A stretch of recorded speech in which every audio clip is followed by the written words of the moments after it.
That's why you should go that way. You are a car, you are not a bus. You don't have a designated route. ನಮಸ್ಕಾರ, ಎಲ್ಲರೂ ಹೇಗಿದ್ದೀರಾ? Welcome back to my channel. ನಾನು Priya, ನ್ಯೂಜಿಲೆಂಡಿಂದ Kannada vlogs ಮಾಡ್ತೀನಿ. ಇವತ್ತು ಮೇ 17ನೇ ತಾರೀಕು ಮನೆ vacate ಮಾಡಿ airport ಹತ್ರನೇ ಒಂದು ಹೋಟೆಲ್ ಬುಕ್ ಮಾಡಿದ್ದೀವಿ. ಅಲ್ಲಿಗೆ ಹೋಗ್ತಾ ಇದ್ದೀವಿ. ಇವತ್ತು ಮತ್ತು ನಾಳೆಗೆ ನನ್ನ ಮಗಳಿಗೆ ಏನೇನು ಬೇಕೋ ಎಲ್ಲ ರೆಡಿ ಮಾಡಿಕೊಂಡು ಇಟ್ಕೊಂಡಿದ್ದೀನಿ. ಮನೆಯೆಲ್ಲ ಖಾಲಿ ಫೈನಲ್ ಆಗಿ ಮನೇನ ಒಂದು ಸಲ ನೋಡ್ಕೊಂಡ್ಬಿಟ್ಟು ಹೋಟೆಲಿಗೆ ಹೊರಡ್ತಾ ಇದ್ದೀವಿ. ನಮ್ಮ ಹೋಟೆಲ್ ಯಾವ ಥರ ಇದೆ, ನಾವು ಯಾವ ಹೋಟೆಲಲ್ಲಿ ಸ್ಟೇ ಮಾಡ್ತಾ ಇದ್ದೀವಿ, ರೂಮ್ ಯಾವ ಥರ ಇದೆ, ಎಷ್ಟು ಖರ್ಚಾಗುತ್ತೆ ಅಂಥೇಳಿ ಒಂದೊಂದಾಗೆ ನಾನು ಹೇಳ್ತಾ ಹೋಗ್ತೀನಿ. ಬನ್ನಿ ಅಲ್ಲಿಗೆ ಹೋಗೋಣ. ಮನೆಯೆಲ್ಲ ಫುಲ್ ಖಾಲಿ. ನಾವು ಈ ಮನೆಯಲ್ಲಿ 1.5 ವರ್ಷ ಇದ್ವಿ. ಏನೇ ಹೇಳಿ ನಾವು ಇಂಡಿಯನ್ಸು ಆ ಮನೆಯಲ್ಲಿ ಸ್ವಲ್ಪ ದಿನ ಇದ್ರೂ ಆ ಮನೆ ಮೇಲೆ ಅಟ್ಯಾಚ್ಮೆಂಟ್ ಬೆಳೆಸ್ಕೊಂಡ್ಬಿಟ್ಟಿರ್ತೀವಿ. ಒಂದು ಸ್ವಲ್ಪ ಬೇಜಾರಾಗ್ತಾ ಇದೆ ಈ ಮನೆ ಬಿಟ್ಟು ಹೋಗೋದಕ್ಕೆ. ನಮಗೆ ಮಧ್ಯಾಹ್ನ 2:30 ಅಷ್ಟೊತ್ತಿಗೆ ಕ್ಯಾಬ್ ಬುಕ್ ಮಾಡೋಕ್ಕೆ ಸ್ಟಾರ್ಟ್ ಮಾಡಿದ್ವಿ. ಇಂಡಿಯಾದಲ್ಲಾದರೆ ಓಲಾ, ಊಬರು ಈ ಥರ ಒಂದು ರಾಶಿ ಆಪ್ಷನ್ಸ್ ಇದೆ. ಓಲಾ ಇರಲಿಲ್ಲ ಅಂತಂದರೆ ಊಬರ್ ಸಿಗಲಿಲ್ಲ ಅಂತಂದರೆ ಓಲಾ, ಈ ಥರ ಯಾವುದಾದ್ರೂ ಬುಕ್ ಮಾಡಿ ಹೋಗ್ಬೋದು. ಆದರೆ ನ್ಯೂಜಿಲೆಂಡಲ್ಲಿ ಇರೋದು ಒಂದೇ option Uber.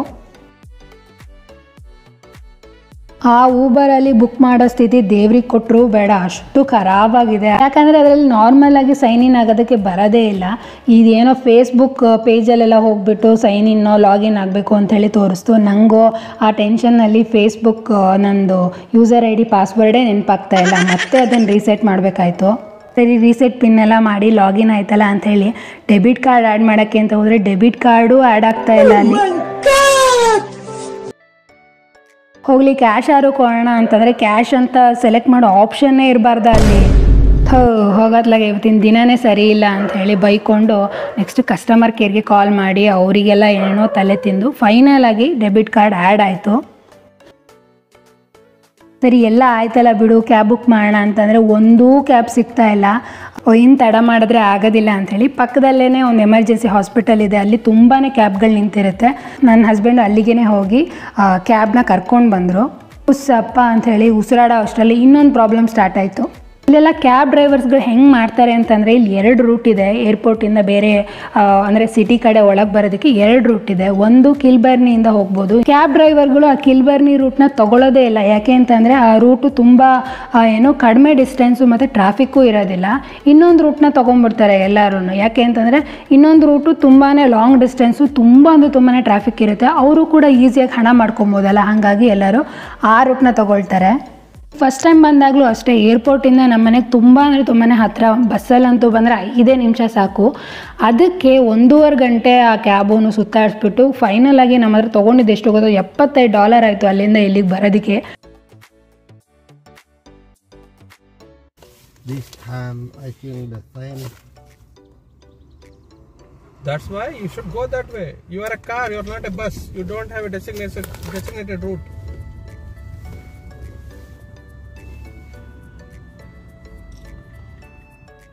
That way around and road work, a Court Street road work. ಆ ಟ್ರಾಫಿಕಲ್ಲೆಲ್ಲ ಬಂದು ಇಳಿಯೋದಕ್ಕೆ ಒಂದು ಅರ್ಧ ಗಂಟೆ ಆಯಿತು. 4:15 ಅಷ್ಟೊತ್ತಿಗೆ ಫೈನಲ್ ಆಗಿ ನಮ್ಮ ಹೋಟೆಲ್ ಬಂತು. ಇದೇ ನೋಡಿ ನಾವು ಉಳ್ಕೊಳ್ತಿರೋ ಅಂತಹ ಒಂದು ಹೋಟೆಲ್ಲು, ರಿಡ್ಜಸ್ ಅಂಥೇಳಿ 4 ಸ್ಟಾರ್ ಹೋಟೆಲ್ಲು. ಏರ್ಪೋರ್ಟ್ಗೆ ತುಂಬಾ ಹತ್ತಿರ ಇದೆ. ತುಂಬ ಏನು ಒಂದು 5 ಹೆಜ್ಜೆ ಇಟ್ಟರೆ ಸಾಕು, ಪಕ್ಕದಲ್ಲೇ ಏರ್ಪೋರ್ಟು. ಅಲ್ಲಿ ಕಾಣ್ತಾ ಇದೆಯಲ್ಲ ಅದೇನೇ ಏರ್ಪೋರ್ಟ್ ಎಂಟ್ರೆನ್ಸು. ಏರ್ಪೋರ್ಟ್ ಎಂಟ್ರೆನ್ಸಿಗೆ ಬರಬೇಕು ಅಂತ ಏನಿಲ್ಲ.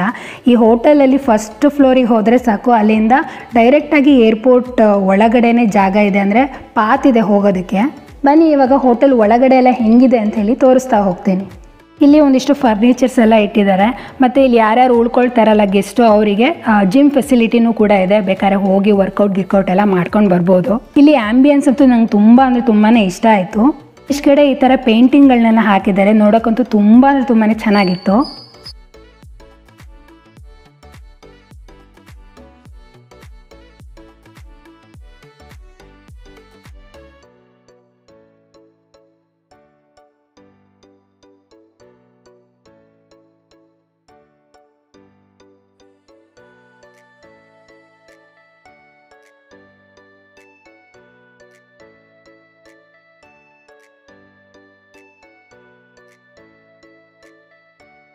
ಮತ್ತು ಇಲ್ಲಿ ನೋಡ್ತಾ ಇದ್ದೀರಾ ಫ್ಲೈಟ್ ಡಿಪಾರ್ಚರು, ಅರೈವಲ್ ಡೀಟೇಲ್ಸ್ಗಳೆಲ್ಲ ಬರ್ತಾ ಇರುತ್ತೆ ಇಲ್ಲಿ.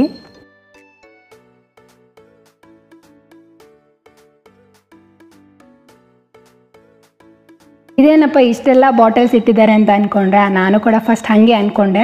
ಇದೆಲ್ಲ ಒಳಗೆ ಹೋದ್ಮೇಲೆ ಗೊತ್ತಾಯಿತು ಇದು ಬಾರು ಅಂಥೇಳಿ. ಇದಕ್ಕೂ ನನಗೂ ಸಂಬಂಧ ಇಲ್ಲ ಅಂಥೇಳಿ ಸೀದಾ ಹೊರಗೆ ಬಂದೆ.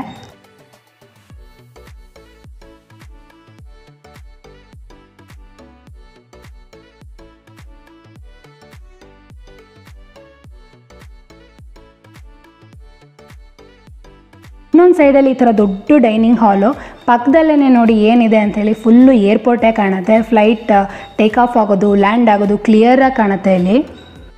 ನೆಕ್ಸ್ಟ್ ನಮ್ಮ ರೂಮ್ ಎಲ್ಲ ಹೆಂಗಿದೆ ಅಂತೇಳಿ ತೋರಿಸ್ತೀನಿ ಬನ್ನಿ.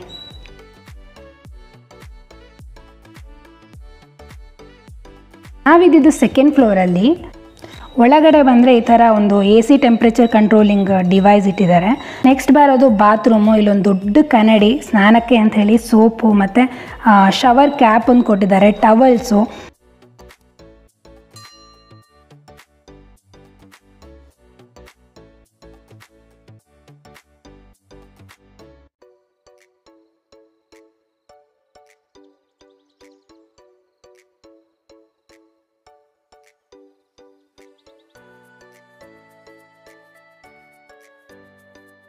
ಈ ಕಡೆ ಬಂದರೆ ಶವರು, ಶಾಂಪೂ, ಕಂಡೀಷ್ನರು ಈ ಥರದ್ದೆಲ್ಲ ಇಟ್ಟಿದ್ದಾರೆ.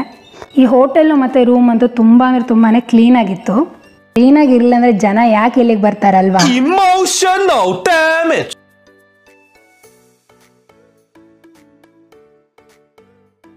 ಇಲ್ಲೊಂದು ಸಣ್ಣ ವಾರ್ಡ್ರೋಬು, ಇದರಲ್ಲೊಂದು ಸಣ್ಣ ಕಾಟ್ ಇಟ್ಟಿದ್ದಾರೆ. ಮತ್ತು ಮೇಲೆ ನೋಡಿದ್ರೆ ಅಲ್ಲೊಂದು ಐರನ್ ಬಾಕ್ಸು.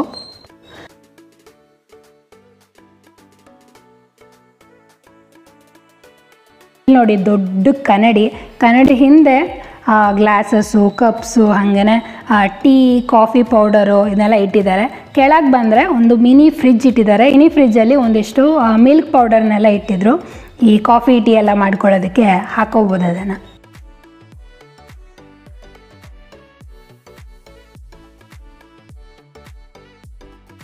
ನೆಕ್ಸ್ಟ್ ಇಲ್ಲೊಂದು ಫರ್ನಿಚರ್ ಇದೆ. ಒಬ್ಬರು ಇಲ್ಲಿ ಆರಾಮಾಗಿ ಮಲ್ಕೋಬೋದು. ನೆಕ್ಸ್ಟು ಇಲ್ಲಿ ಕಿಂಗ್ ಸೈಜ್ ಬೆಡ್ಡು, ಅದರಲ್ಲಿ ಒಂದು ಸಣ್ಣ ಮಿರರು. ಈ ಮಿರರ್ನೆಲ್ಲ ನೋಡಿಬಿಟ್ರೆ ನಮ್ಮದು ಬೆಂಗಳೂರಲ್ಲಿ ಆರ್.ಟಿ. ನಗರ್ ಮನೆ ನೆನಪಾಗುತ್ತೆ. ಯಾಕೆಂದರೆ ಅಲ್ಲೂ ಕೂಡ ತುಂಬ ಅಂದರೆ ತುಂಬಾ ಏನೋ ಕನ್ನಡಿಗಳಿತ್ತು, ಯಾವ ಕಡೆ ನೋಡಿದ್ರೂ ಕನ್ನಡಿ. ಹಾಗೆಯೇ ನೋಡಿ ಈ ರೂಮ್ ವಿಂಡೋ ತೆಗೆದ್ರೆ ಸಾಕು ಫುಲ್ಲು ಏರ್ಪೋರ್ಟೇ ಕಾಣುತ್ತೆ. ಫ್ಲೈಟ್ ಎಲ್ಲ ಟೇಕ್ ಆಫ್ ಆಗ್ತಾಯಿದೆ ಮತ್ತು ಲ್ಯಾಂಡ್ ಆಗ್ತಾಯಿದೆ. ಮೋಸ್ಟ್ಲಿ ಈ ವ್ಯೂ ನೋಡೋದಕ್ಕೇ ಅಂತ ಅನಿಸುತ್ತೆ. ಈ ಹೋಟೆಲ್ ರೂಮ್ ಬುಕ್ಕಿಂಗ್ ಎಲ್ಲ ಇಲ್ಲಿ ತುಂಬಾ ಕಾಸ್ಟ್ಲಿ.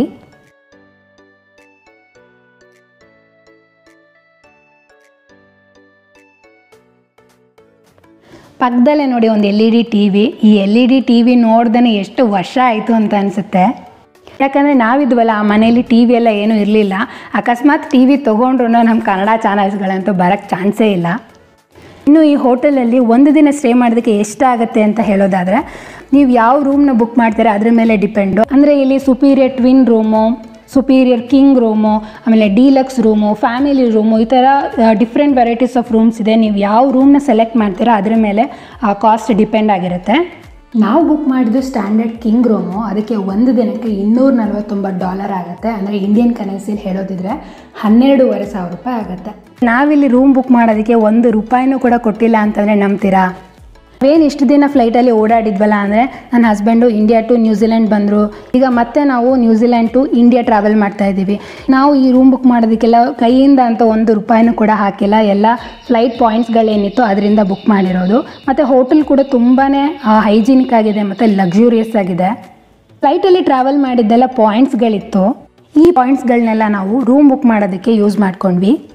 ನೀವು ಕೂಡ ನಿಮ್ಮ ಫ್ಲೈಟ್ ಪಾಯಿಂಟ್ಸ್ಗಳು ಏನಾದ್ರು ಇತ್ತು ಅಂತ ಅಂದರೆ ಈ ಥರ ರೂಮ್ ಬುಕ್ ಮಾಡೋದಕ್ಕೂ ಕೂಡ ಯೂಸ್ ಮಾಡ್ಕೋಬೋದು.